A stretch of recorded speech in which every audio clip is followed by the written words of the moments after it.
Thank you for watching, liking, commenting, sharing, and subscribing right now. The next question on the list from Hillel is Microsoft and Nokia. Do they stand a chance against Apple and Google? What are your impressions of Windows Phone 7? Well, they have been a sponsor for Gnome Decks, at least, and I've uploaded a couple of videos that were live demonstrations of, well, I guess they wouldn't have been shipping versions of Windows Phone 7 devices, but certainly they were usable, the software. And I got to tell you, Microsoft's done a good job with Windows Phone 7, even though the name is not that great. And I'm expecting that Microsoft could do even better if they released Windows Phone 7 as an operating system, as a platform to like more of a tablet form factor. I think that Nokia was very smart to partner with Microsoft. Two very, very, very, very strong vendors, two very strong brands in this space. Nokia needed help. They haven't been relevant here in the United States, at least for years, and even in other countries where they had traditionally been strong, like Qatar. And I know this because I know some geeks out in Qatar. I met them at CeBIT. They said it used to be Nokia, Nokia, Nokia. Well, now it's iPhone, iPhone, iPhone. So Nokia has kind of lost touch over the years. And my first mobile device or two were actually Nokia products. So I'm not slagging Nokia at all. But Symbian was just kind of outdated. Not, I mean, plenty of apps there, but it's not about the apps. I hate to tell you, it's just not about the apps. They were smart to go with Microsoft as a partner rather than Google for a few different reasons. One, there are already, how many Google Android devices? I think at last count, like a bajillion. So why on earth would Nokia walk into a partnership where they know their brand would be watered down instantaneously before anything shipped? There are not a lot of Windows Phone 7 devices out there, and even those that are out there, well, some people aren't very happy because Microsoft isn't issuing updates at a regular clip. Our expectations are higher than they used to be. It's not about the argument that worked 2 years ago. It's about today. Well, Nokia, they can do hardware rather well. The question is, can they do software just as well? Specifically in conjunction with Microsoft, who's mastered the art of software. Theoretically.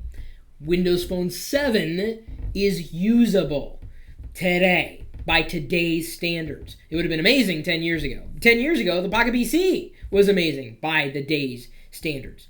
So, times, of course, do change. So, Nokia was smart to go with Microsoft because there aren't a lot of Microsoft Windows Phone 7 products out there. So they have a chance to gain a foothold in the marketplace by creating a very, very, very, very, very strong bond between hardware and software. And what have I said before? It's all about that experience. So, yeah, I think, if anything, that's going to provide more competition for Google, less competition necessarily for Apple, because I think it's really going to be people duking it out on price.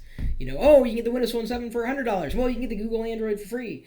Apple's not probably going to lower their price on an iPhone anytime soon. They don't need to. You know why? Because everybody compares themselves to Apple.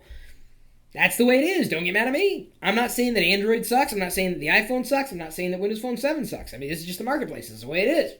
I'm not saying I'm an analyst. I may be anal at times, but that doesn't make me an analyst.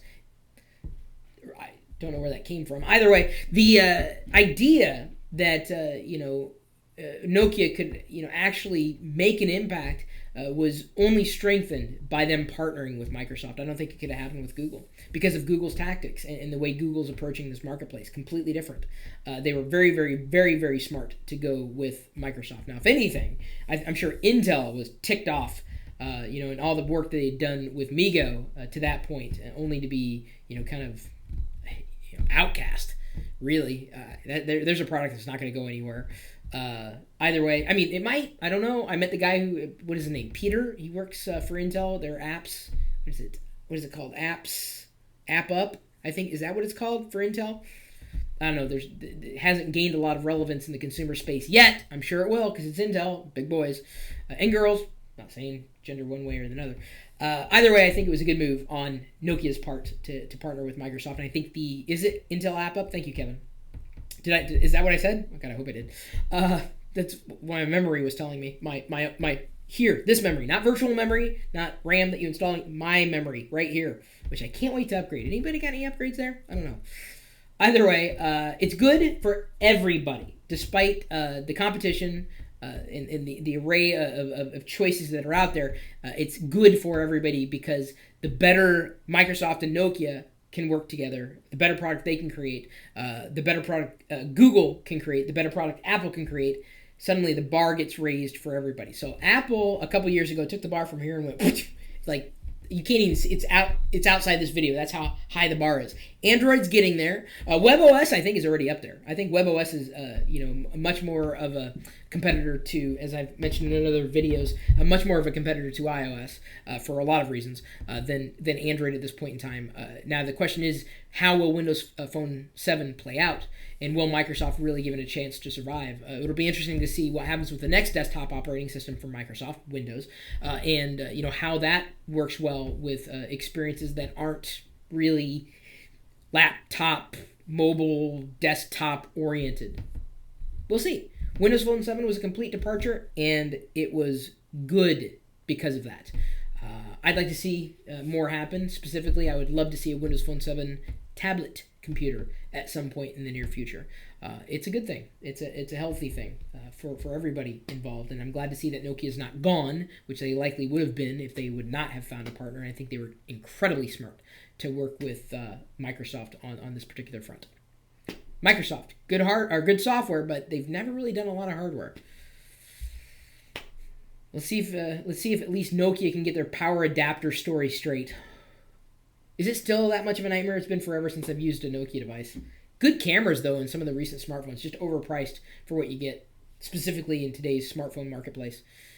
It'll all change. That's what I love about the evolution of this stuff. My email address, chris@perillo.com, in case you care to give me your opinion. I'll read it. I'll listen. I may not agree, but that's fine. If you want that dialogue, you can post something on YouTube. I may respond. I've been, getting better at responding to comments on YouTube.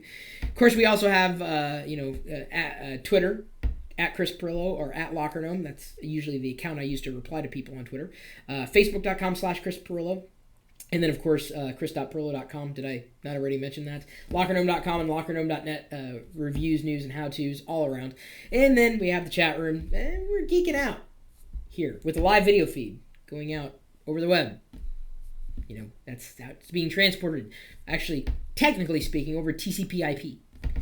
24 hours a day, 7 days a week at live.perillo.com. We'll see you later.